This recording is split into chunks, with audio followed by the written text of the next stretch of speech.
Welcome to the Physician's Guide to Doctoring, a practical guide for practicing physicians. Dr. Bradley Block interviews experts in and out of medicine to find out everything we should have been learning while we were memorizing Kreb cycle.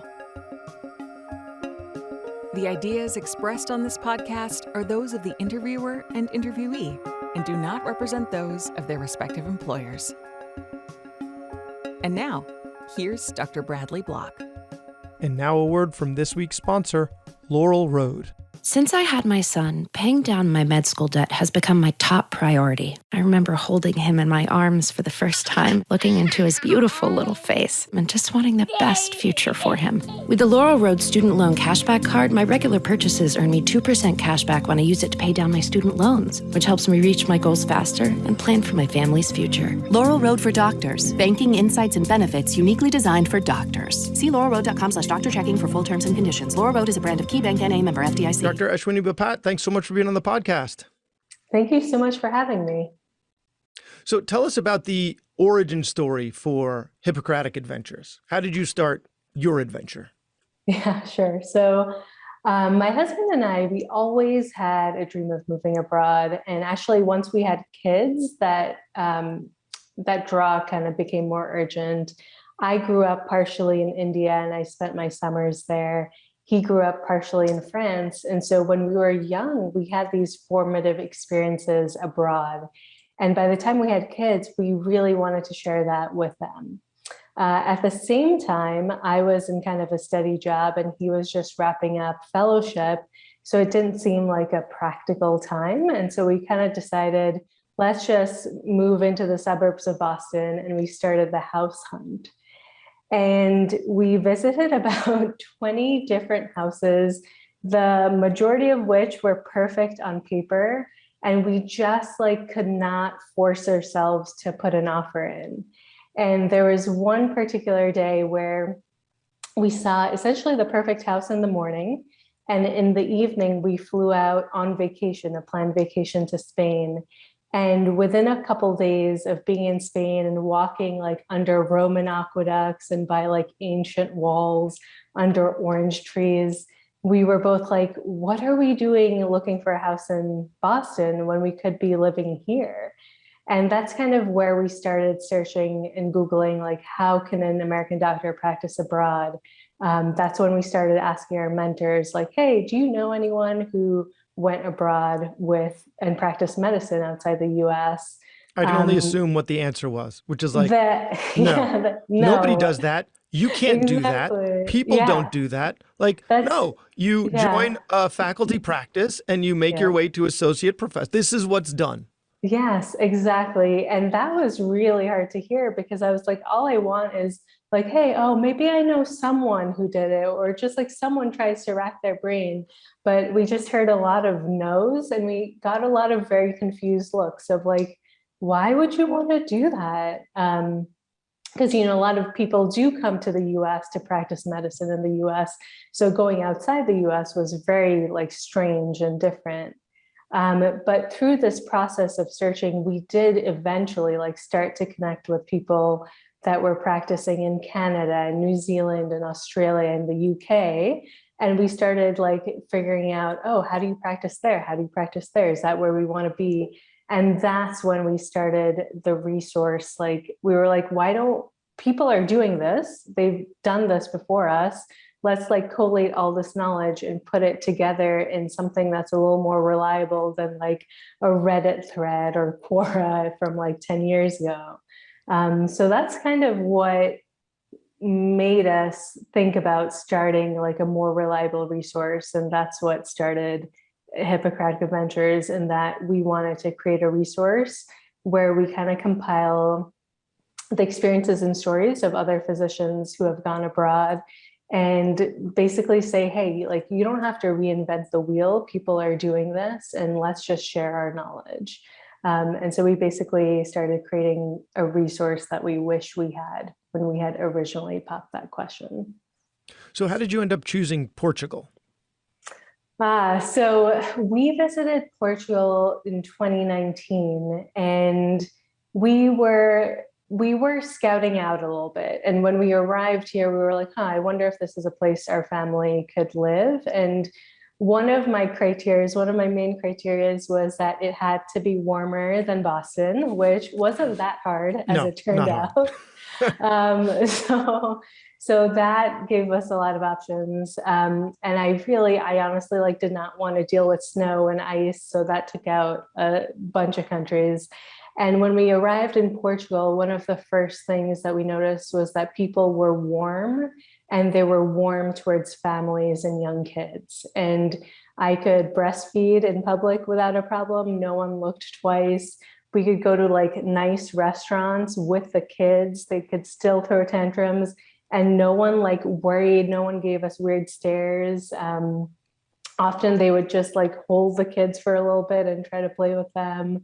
And people were just genuinely kind. And it seemed very family friendly when we were visiting. And so that's part of the reason that we ended up choosing Portugal. Also, the weather is fantastic. And it is the first winter I spent here was the first winter where I wasn't depressed in January, February, and March. So that was huge for me. But you guys, to be clear, you guys aren't practicing medicine in the Portuguese health system, right? Correct. You guys are both practicing telehealth in the United States. Correct. So, yes. So that's right. Tell us a little more about that. Yeah. So we both practice telemedicine from Portugal into the US. And the reason that we kind of landed on that was because to practice here in person, obviously you do need to know Portuguese. And so we are learning Portuguese, but we knew that immediately in coming here, we wouldn't be fluent enough to take a medical exam, to go through the process of practicing here. So we are practicing telemedicine into the US. And since coming here, we've been here now since August 2020. And now that our Portuguese has improved, now we're starting to look into how do we get a medical license here and how can we practice here locally, at least kind of maybe doing a split between Portugal and the US. So part-time in both.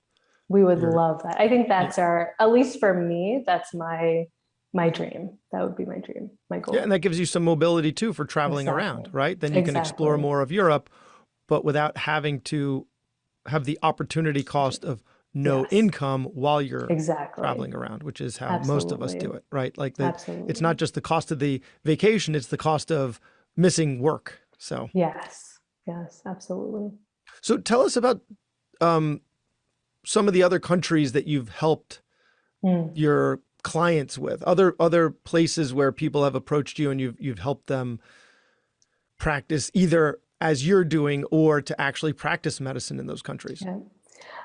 So the primary resource that we originally started out with through Hippocratic Adventures was we have a pretty large community because I don't have the experience of practicing in Canada or Australia, New Zealand, UK, or Germany. And so we reached out to our community to be like, hey, is anyone practicing here? And a lot of them actually reached out to us. Wait, sorry, your community. There was a leap there. Yes. What community? Oh, sorry. So Hippocratic Adventures is a community of American-trained physicians who are practicing medicine outside the US or who dream of practicing medicine outside the US. And so we started a Facebook group in May 2020, right in the middle of the pandemic, which sounded crazy at the time because you couldn't move anywhere, you couldn't go anywhere. But you could dream about it and you could think about it, you could plan for it. Yeah, no, it seems like the ideal time. Yes. Everyone's getting antsy. Yeah, and then we on this Facebook group, we started sharing resources. So I reached out to a friend who had moved from the US to New Zealand, and she helped me write up a guide on how you transition from the US to New Zealand, what the medical licensure process is like, how do you find a job, how do you go through immigration, what is the work culture like? So she helped me with that. One of my other friends had moved from the US to Canada. So we collaborated and she wrote up the guide on practicing in Canada.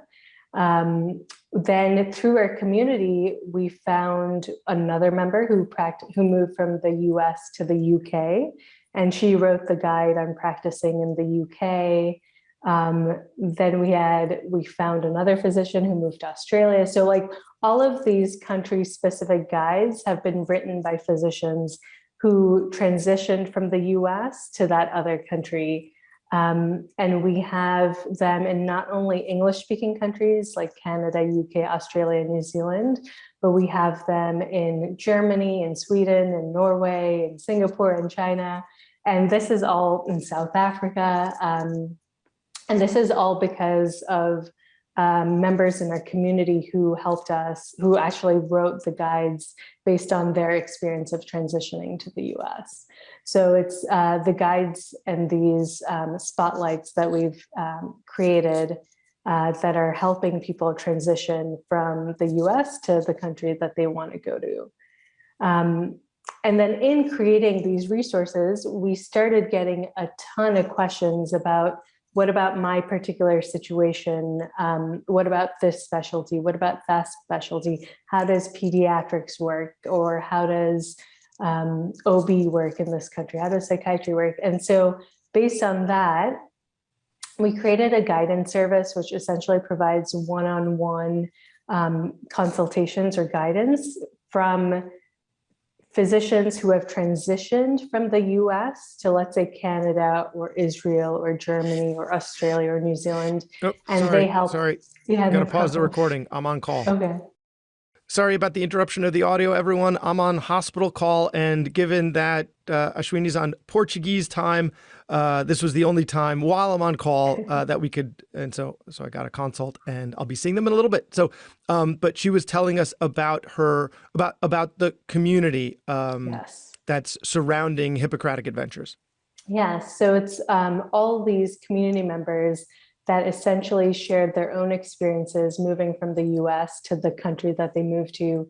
And they shared the experience of how you get licensed in that country, how you find a job, what the work culture is like.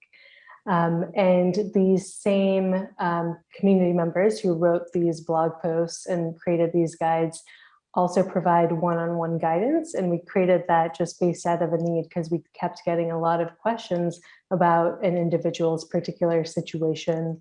And so they provide guidance to help individuals get from the US to Canada, Germany, Israel, as well as practicing telepsychiatry in particular from outside the US.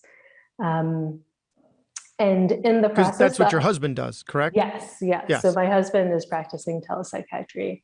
And so that was kind of an easy way for him to be able to help people that want to do something similar. Okay, so you guys have blog posts that members have written about their experiences getting into the other country, and if people are having issues with specific questions, then you also function as like a matchmaking service. Like, I want to practice in Israel. Great, we have a doctor that's practicing there. Exactly. We'll link you up, and then they can answer your specific questions. Exactly, and really provide one-on-one guidance. And really, it's a lot of just like help, assurance that we can do this, that it's possible, and helping to navigate kind of some of those cultural differences as well. So when people are considering practicing abroad, what are some of the misconceptions that you hear from physicians? Like, oh, no, I can't do it because of X, Y, and Z. And you're like, no, actually you can. All of that is wrong. So what are those misconceptions? I think the first misconception, which you nailed it on the head, is you can't do that, period. And that's a sentence, and it's a no. And I think that's the first like reflex reaction that a lot of people have. And I think we're trying to break through that, because what we're learning is that you can do it. It just depends how much you are willing to put into it and how important it is to you. So I think there are ways around it, and that's what our resources and community is all about, is finding a way to live out the dream that you want. The other misconception, a lot of people think that you have to redo residency. And in the countries that we have profiled, that is actually not the case. And the majority of the time, what ends up happening is, depending on the country, specifically if there is a language requirement, so if they're not English speaking, a lot of them do require that you take a medical exam in that language. So if you're trying to practice in France, you got to take the French medical exam to actually practice in France. And that's in French, obviously. But that makes sense if you want to practice medicine in France. But even then, even if you go through that step, you still don't have to redo residency. And in most countries, you'll have a period of supervision where you work kind of alongside and under the supervision of a local physician. And most of the time, at least from all the members that we have talked to in all the countries that we've spotlighted, that supervision is actually very helpful because each healthcare system is different, the culture is different, and it's actually a fantastic way to have someone there that can kind of like navigate you through that. So you don't have to redo residency, but you do often have to work under supervision. And most of the time they treat you like an attending physician, but you do need some extra help in navigating that healthcare system. Have you encountered any countries where you do need to redo a residency, or at least a year or two? Because that was my impression. My impression was it's reciprocal, right? Unless you have a country that has a severe need for more more physicians, more specialists of a certain specialty, so they're going to make it easier for you. But if they're not in that situation, they're going to go like, well, you can't practice in America without doing a residency, so you can't practice, Americans can't practice here. Right. Are there any countries where that is the case? At least not of the ones that we have profiled. I can't speak to the ones that we haven't profiled. Because there are a lot of countries out there. Yes, there are a lot of countries. But at least the ones that we've profiled, you don't need to redo a residency. Most of the time, you do have to work under supervision for a period of time till you prove that you have a good grasp of the healthcare system and the way that medicine works in that country.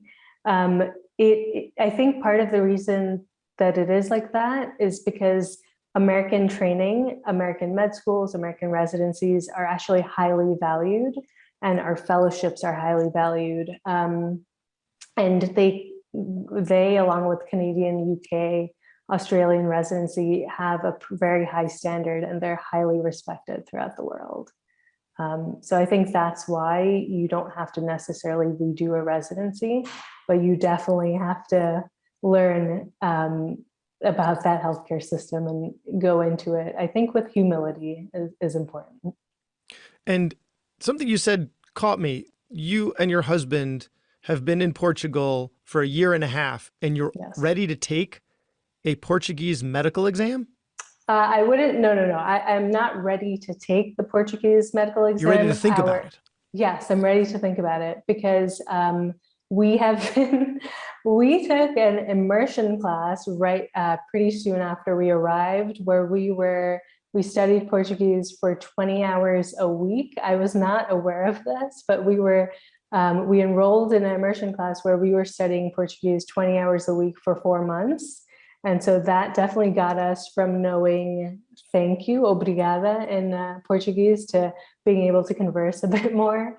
And we continue to take Portuguese classes. Now it's not 20 hours a week, it's 2 hours a week. But when you're immersed, it's really impressive how much language you can acquire, because I did study Spanish from 6th grade through college, and my Portuguese within a year and a half is pretty much up to the amount of Spanish that I spoke after like 12 years of studying Spanish.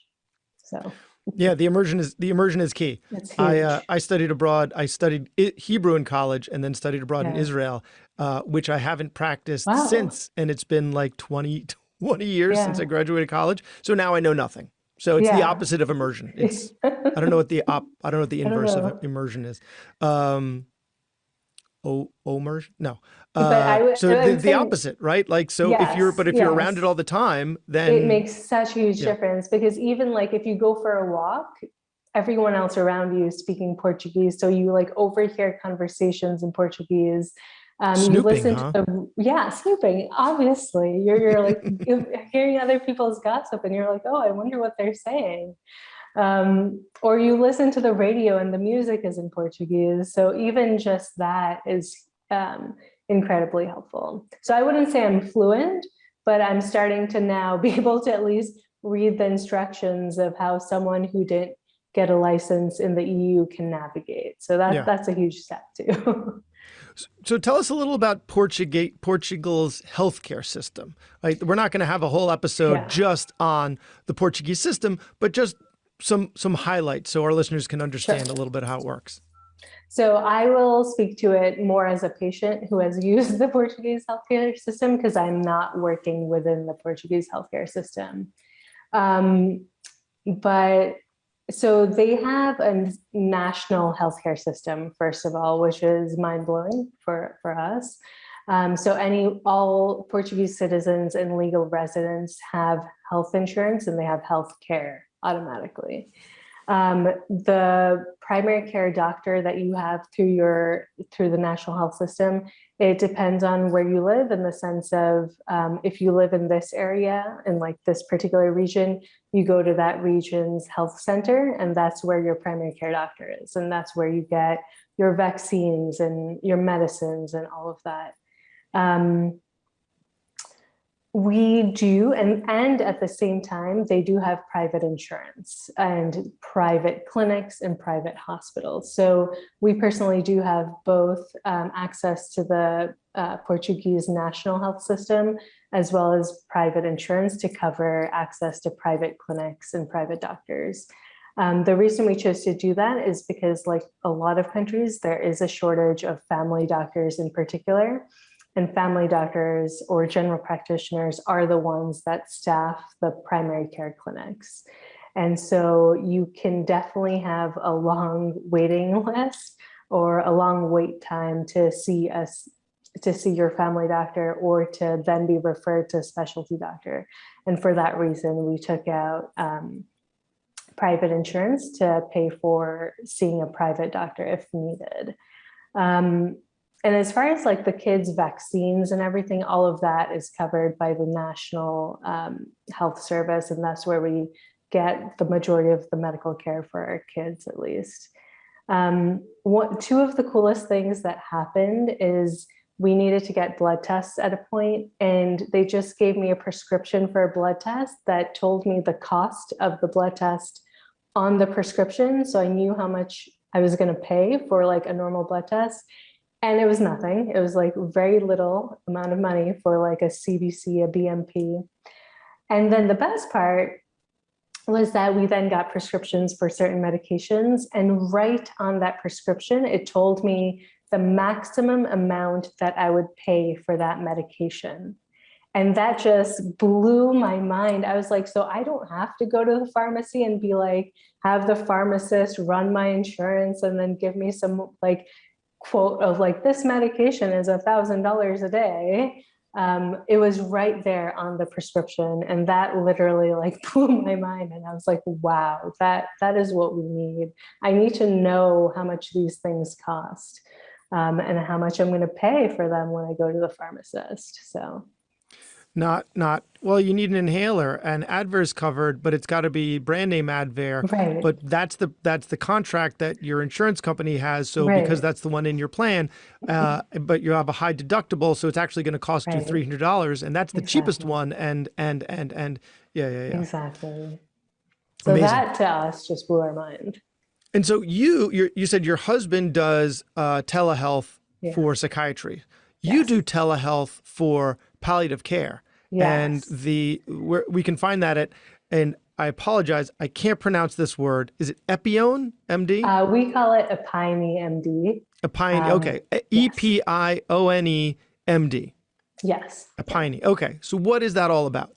So Epione MD, so one of the things that happened as we started thinking about how do we move to Portugal and how do we make this happen was I'm a palliative care doctor. And so one of my frustrations has been that I see the power of what palliative care provides people that are living with illness, their caregivers, just the relief it provides in so many ways and the support that it provides. And it was really frustrating to me that a lot of people could benefit from palliative care, but not everyone can access palliative care. And that to me was incredibly frustrating. Then in the middle of COVID, everyone came on to telemedicine and started becoming familiar with it. And I was like, this is a perfect platform to provide palliative care and to reach areas that don't have access to it currently, but they still have access to a smartphone or a smart device and internet, and they should be able to access kind of experts. So that's where Epione MD was born out of. And what we do is we essentially provide virtual serious illness coaching and advanced care planning for those individuals who are aging, living with illness, and their caregivers. And then we are also providing telepalliative care medical consultations to healthcare organizations. And we're a team of 4 people. We are 2 palliative care physicians, 1 palliative care social worker, and 1 palliative care chaplain who provide the coaching service and the palliative care service. Okay, so it's coaching to individuals, yes, and then medical recommendations to organizations. Yes. So you are not treating individual patients. Right. So through the coaching service, it is coaching. So we don't prescribe meds. We don't work up a symptom. We don't diagnose, but we take care of things like helping individuals identify what's important to them, what their values are. We help them develop a framework for making medical decisions. We provide emotional and spiritual support. We help them communicate their wishes with loved ones and their healthcare team, and then we connect them with supportive resources in the community.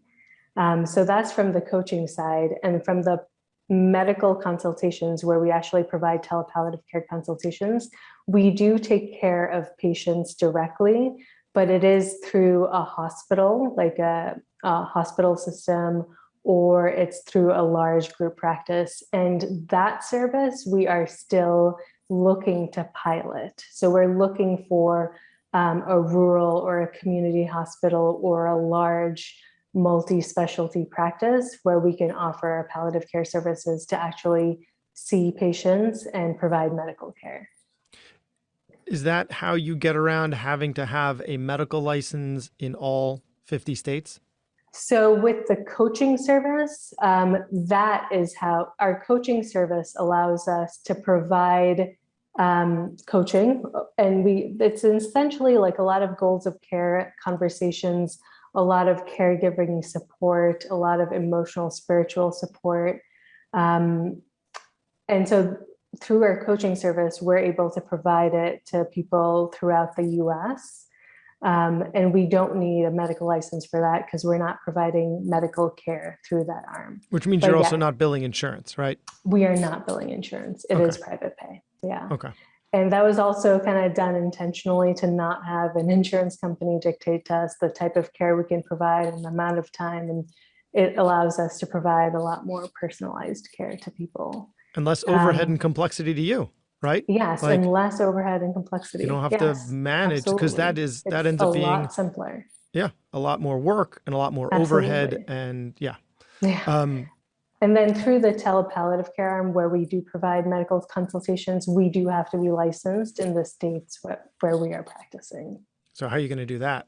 I guess what you're going to find is you're going to do it kind of backwards, right? You're going to get a hospital to agree to your services, and then you'll get licensed in that state. Exactly. Yeah, so we are all licensed in the states that we practice in anyways. Like I kept my Massachusetts license. My colleague works in Vermont, so she has a license there, and the social worker and chaplain work in Massachusetts. So they're all licensed. We're all licensed. But yes, once we find kind of a partner organization to pilot with, that's where we would get our second medical license, or whichever state that's in. If you were building this platform again, is there anything that you would have done differently the second time around?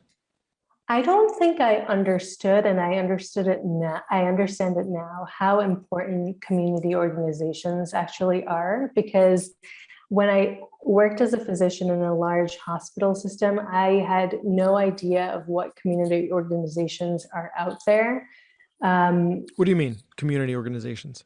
community organizations that whose interests overlap with that of palliative care. So community organizations that are working on end-of-life care, community organizations that are supporting cancer patients, that are supporting ALS patients. I now realize how important they are, and how important it is to partner with these organizations that have a built-in community, essentially, of people that could need help from us, essentially.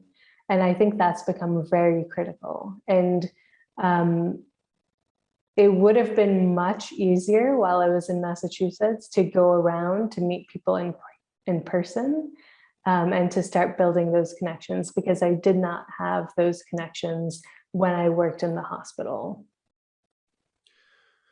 Excellent. Excellent. So back to Hippocratic Adventures, any parting words that you would give to one of our listeners who's considering or in the pre-contemplative stage of going on a Hippocratic adventure? What would you say to them? I would say, you can do it. You can do it. If this is important to you and this means something to you, you can do it. And it's hard work. It's a lot of being uncomfortable because you're leaving the path that most other people are on, and you are forging your own, and sometimes it's isolating. But there is this entire community who has done that and who's there to support you. And I would say, keep going. If this is something that is important to you, keep going. Excellent. And where can we find you online? So our community, Hippocratic Adventures, it's hippocraticadventures.com. And then you can find Epione MD at EpioneMD.com for palliative care support. Excellent. Dr. Ashwini Bapat, thanks so much for your time. Thank you so much. Thank you for having me. That was Dr. Bradley Block at the Physician's Guide to Doctoring. He can be found at physiciansguidetodoctoring.com or wherever you get your podcasts. If you have a question for a previous guest or have an idea for a future episode, send a comment on the webpage.